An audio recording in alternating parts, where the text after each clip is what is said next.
President Ferdinand Bongbong Marcos Jr. planong ipa-impeach ng mga makakaliwa. Makakaliwa nga ba o kanan? Mga kababayan ko. Sa tingin ko, yung kampo ni Sara, di natin makasawing kaliwa, kundi kanan. Mga makakanan na grupo, mga kababayan ko, na nagtatangkang agawin yung posisyon ni Presidente Bongbong Marcos. Ano ba naman yan? Magtatapos na lang ang termino, ayaw nyo papatapusin, binibigyan nyo pa kami ng problema. Diyos ko naman, mga kababayan ko, ito ang mainit na balita, mga kababayan. Grupo ang nagbabalak daw na magsampa ng impeachment complaint laban kay Pangulong Bongbong Marcos ayon kay Congressman Edgar Erice. Kung ano ang basehan niyan at ang sagot ng palasyo, alamin sa pagtutok ni Tina Panganiban Perez. Isiniwalat ni House Senior Deputy Minority Leader at Caloocan 2nd District Representative Edgar Erice na may mga grupong nagkakasa ng impeachment complaint laban kay Pangulong Bongbong Marcos dahil sa betrayal of public trust. Ha? Paano naging betrayal of public trust? Di ba dapat kay Sara Duterte yan? Ako nagtataka ako sa inyo. Paano nyo masasabi na betrayal of public trust ang sasabihin nyo kay President Bongbong Marcos? Oo. Ay sige nga, patunayan nga ninyo. Meron bang makakapagpatunay na yung ipapataw na impeachment complaint kay President Bongbong Marcos ay betrayal of public trust?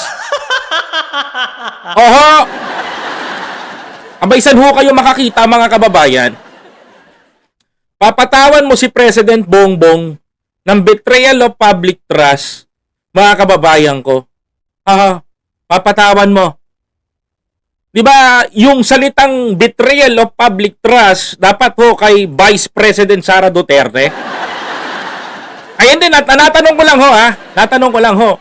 Kasi mga kababayan ko, sa talambuhay ko mga kababayan ko, kung sino pa ho yung naglabas ng kung ano-anong anomalya sa gobyerno, yung pa po yung planong ipa-impeach.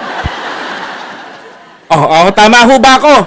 Mga kababayan ko, kung sino pa yung tao na nagsiwalat ng katiwalian sa loob ng gobyerno, siya pa yung gustong ipa-impeach? Ganun ba yon? Mga kababayan? Abay, nakakagulat naman ito, mga kapatid. Baka plano nyo hong unahan yung impeachment na ipapataho kay Sara Duterte sa February 7. Mga kababayan ko na naka-archive. Abay, kinlaro ko lang ho, mga kababayan ko, sa mga nagtatanong ho. Kinlaro ko lang. Baka ho kasi isipin ninyo, si biyahe ni Koy masyadong bias Si biyahe ni Koy masyadong inilalantad yung ganito. Hindi ho, mga kababayan ko. Ako ho'y nagsasabi lang ho ng totoo. Mga kababayan, tuloy. May groups na tumawag sa akin, pinapakiusapan ako kung daw ako mag-endorse ng impeachment. Oy, magmamala pala to, si Kong Egay, mga kababayan. Against President BBM. Sabi ko, hindi ako po pwede dahil sa under the new rules ng Supreme Court, dataan yan sa Committee on Justice, these are pro Vice President groups. Oy, alam na natin. Ngayon, medyo nagkaroon ho ako ng ideya, mga kababayan ko. Kasi, mga kapatid, kung susumamuhin natin yung kampo ni Chavit naghahanda ho ng isang malawakan na kilos protesta. Yung kilos protesta ho nagagawin ho nila, mga kababayan ko. Sa mga hindi ho nakakaalam, mga kapatid, yun ho yung kilos protestang gagawin ho nila sa EDSA. Yung tipong para bang grabe yung bulto ng dami ng tao na mga binayaran nila para masabing galit na lahat. Ganun ho, mga kababayan ko, ang gagawin nila. Second, mga kababayan ko, mga kapatid, plano ho nilang ilagay kagad itong impeachment na to para matabunan yung February na magaganap, mga kababayan. Sapagkat palapit po ang February 7. Palapit din po ng palapit yung takot ho ng mga Duterte. Sa totoo lang, natatakot na ho ang mga Duterte ngayon. Natatakot na ho yung kampo ni Sara Duterte. Hindi na ho nila kaya, mga kababayan ko, yung pressure na pwedeng mapa-impeach itong si Tambaluspay. Or mga kababayan ko, mag-resign si Sara Duterte bilang Vice Presidente ng bansang Pilipinas. Yan ho yung kinatatakutan ng mga tao na nakasuso sa likod ng OBP. Yan ho yung pinakamatindi doon, mga kababayan. Bakit ho, mga kababayan ko? Kung sakasakali na matuloy ang impeachment ni Sara Duterte, mga kababayan, ang mangyayari nito, kung lalaban siya, uulitin ko, sinabi ko ulit sa una kong vlog, kung lalaban ho si Sara Duterte bilang Vice Presidente at i-impeach po siya, haharap po sa trial, kapag siya po ay nahatulan ng impeach o guilty during that time, hindi na ho siya makakatakbo ng pagiging presidente, mga kababayan. Ang mangyayari ho niyan, mga kapatid, magmamalaerap Estrada ho ito. Oho, mga kababayan ko, magmamalaerap Estrada ho ito. Paano ko nasabi, biyahe ni Koy? Paano mo naman nasabi na magmamalaerap Estrada? Etong siya, OBP. Simple lang, mga kababayan. Paano na naman nasabi ni biyahe ni Koy yan? Na magmamalaerap Estrada tong mga to. Simpleng-simple lang ho. Mga kababayan ko, kung papansinin ho ninyo, mga kapatid, paano ko ho nasabi? Si Erap, hindi ho na-impeach. Bumabaho sa pwesto. Mga kababayan, kaya ho nakatakbong mayor ng Maynila. Si Sara Duterte, para makapakbo sa 2028, kailangan niyang bumaba sa pwesto para iligtas yung 2028 presidency. Oh, ano? Ano mga Didi Shits? Oh, yan naman eh. Alam mo kawa, kaya na naman to mga DDS na to, panay comment na naman kayo, magkano bayad sa'yo. Buti ka pa, alam mo. Buti ka pa. Diba? Buti ka pa, alam mong binabayaran ako. Kung nga, hindi ko nga alam eh. Sino ba nagsabi sa inyo na bayaran ako? Kanino? O, labas mo. Ebidensya. Yan ang mga problema ng DDS mentality. Diba? Yung DDS mentality, dinadala nyo dito. Oh. Yung DDS mentality, huwag nyo dalhin dito sa social media. Walang puwang sa amin yan. Yan lang ang gusto ko sabihin. Hindi kami ganun eh. Kaya wag nyo ho kami idamay. O, tuloy natin. Ano pa sabi? Pakilike po yung live streaming natin, mga kababayan ko. Pakilike po yung live stream natin, ha. Tuloy. Bukod kay Erice, may iba pang kongresistang naniniwalang may basehang ipa-impeach ang Pangulo. 1.45 trillion in insertions, diversions, amendments, napunta sa mga anomalous projects, hindi kumibo yung kabinete niya. Sabi ko nga, kung 2023 lang, baka napalusutan siya. Pero 2024, 2025, pinirmahan niya, sabi niya, ni-review niya. So, it can be considered as inexcusable gross negligence, which is one of the basis for betrayal of public trust. Oh, okay. Yun ang pinagbabasihan nila. Si PBBM may ganito, si PBBM may ganyan. Hindi kung ipapa-impeach si Pangulong Bongbong Marcos, ipa-impeach nyo ni si Sara Duterte muna. Hindi seryoso ako. Hindi, seryoso ako. Kung ipapa-impeach mo si PBBM, ipa-impeach nyo muna si Sara Duterte. Diba? Ipa-impeach nyo muna. Sasabihin nyo, betrayal of public trust. Ano bang ginawa ni Presidente Bongbong Marcos? Na ayaw ng mga DDS na to. Na ayaw ng mga nasa likod ng Office of the Vice President.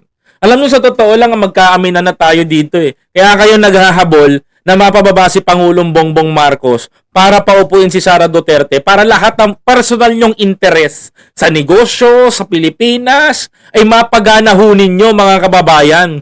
Tatapatin ko na ho kayo, si Bongbong Marcos lamang ang umupong presidente na hindi makasarili at hindi inuna ang pamilya, mga kababayan ko. Pero if we comparison the former president and the previous the present president, si Presidente Bongbong Marcos, mga kababayan ko, siya lang ang bukod tangi, mga kababayan ko, na inuuna ang bayan kaysa ang bulsa.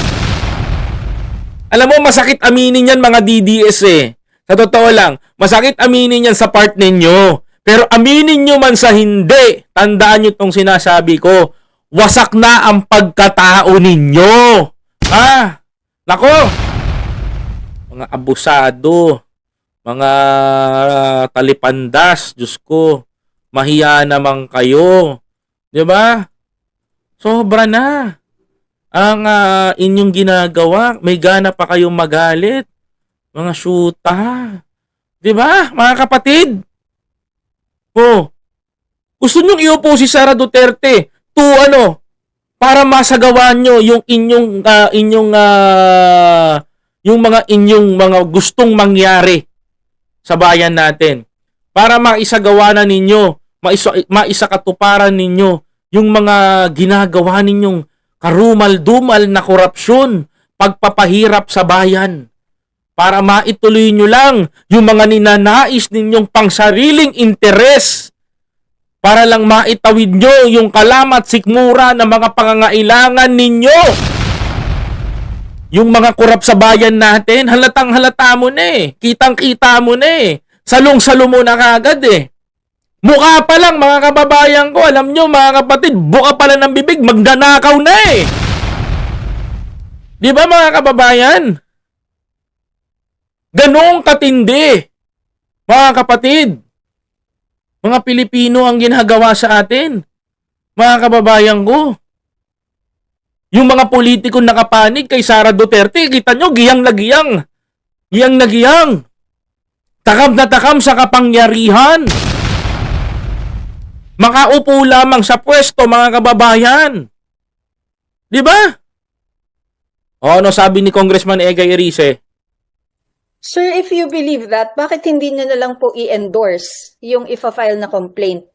Ayoko makulayan na hindi naman ako Duterte. I would like to maintain my independence. Isa sa mga nangungunang nagpo-point out na tumuturo na po sa Malacanang at hindi lang sa Siraulo tong mga to eh, no? Tong Makabayan Black. Alam mo, kayo mga CPP, NPA, NDF, mga terorista, ha? Makinig kayo, ha? O ano nagtuturo sa Malacanang? Walang nagtuturo sa Malacanang. Walang nagtuturo sa Malacanang na ang Malacanang ay sangkot sa korupsyon. Kayo lang ang nagsasabi niyan. Malacanang, kundi sa Pangulo mismo. No, na meron ding pagkakasangkot. No? Wala kayo. Ito, hirap sa mga to. Hearsay. Alam mo, kaysa sagutin mo yung pagpapa-impeach sa Pangulo, sagutin nyo na lamang yung mga batang sinagip ng AFP. Mga kababayan ko, doon sa Mindoro. Nakakahiya naman sa mga to, Diyos ko po. Ito nga sa flood control corruption. No? Dahil naganap ang pinakamalalang pandarambong sa infrastructure budget noong 2023-2024. Bobo! Tanga! Pinakamalalang budget. Pinakamalalang korupsyon. 2023-2024. Ano ba to? Mga kababayan ko. Ano matatawag mo sa infrastructure sa sablay ni Duterte? Who is the greatest nag-invade sa bansa natin? Nangurap. Di ba Duterte administration? Ba't hindi mo tignan yung 2016, 2022, 2023 ka lang, maipinpoint mo lang si Bongbong Marcos? Bobo! 2025. Sabi naman ng ilang leader ng mayorya at minorya sa Kamara, dapat nakabase sa ebidensya ang anumang impeachment complaint na ihahain. Idiniin ni House Deputy Speaker at La Union 1st District Representative Paulo Ortega na mekanismo sa konstitusyon ng impeachment at hindi political weapon. Correct! Di ba? Anong pinupunto nito, di ba, The Warrior? Saan ngayon makakita? Tanungin mo yung Makabayan Black, ano bang saysay nung mga yon? Tanungin mo yung kongresista, yung nakaupo ngayon. Di ba? Ano sasabihin sa'yo? Even both side, titimbangin mo, alam mong bias yung isa, tapos sasabihin ng isa. Kaya gumugulo ang bansa natin eh. We don't have direction. Di ba? At gaya ng ibang opisyal, bibigyan din ng due process ang Pangulo. It should be based on solid grounds. We're talking about culpable violation of the Constitution. It is not mere rhetoric. It should not also be made like a clickbait or propaganda for to create political noise. To be honest, that is a propaganda ng mga ng mga Duterte. Sa totoo lang. Saan kayo makakita? Maniniwala kayo yung pinakamalaking corruption na naganap sa bansa natin, it's way back 2023 and 2024. Sinong maniniwala dun, mga kababayan ko? Eh, anong nangyari sa administrasyon ni Digong, mga kababayan? Kung may korupsyon na noong pa man, mga kapatid. Kung di pa nga siniwala ni Pangulong Bongbong Marcos yan, hindi pa nga malalaman ng taong bayan yan eh. Alam mo, ganyan yung gustong mangyari ng mga nakaupo sa Kongreso na sangkot kay Sara Duterte. Makabalik si Sara para ang Kongreso, mapagharian na naman nila, makakamkam na naman sila ng pera. O ano, masakit ba? Totoo sinasabi ko. Diba? Pipilihan natin kung saan tayo dadali ng ebidensya at ganoon din, kung magdedesisyon yung mga civil society organizations, we will work closely with them. Sabi naman ni Palace Press Officer Undersecretary Claire Castro, ayaw ng administrasyong magkomento sa mga chismis. Nakatutok niya ang Pangulo sa trabaho at naniniwala itong magdedesisyon ng Kongreso base sa katotohanan, batas at pambansang interes. Para sa GMA Integrated News, Tina Panganiban Perez, nakatutok 24 oras. Saan kayo makakita, mga kababayan, ng isang gobyerno, no?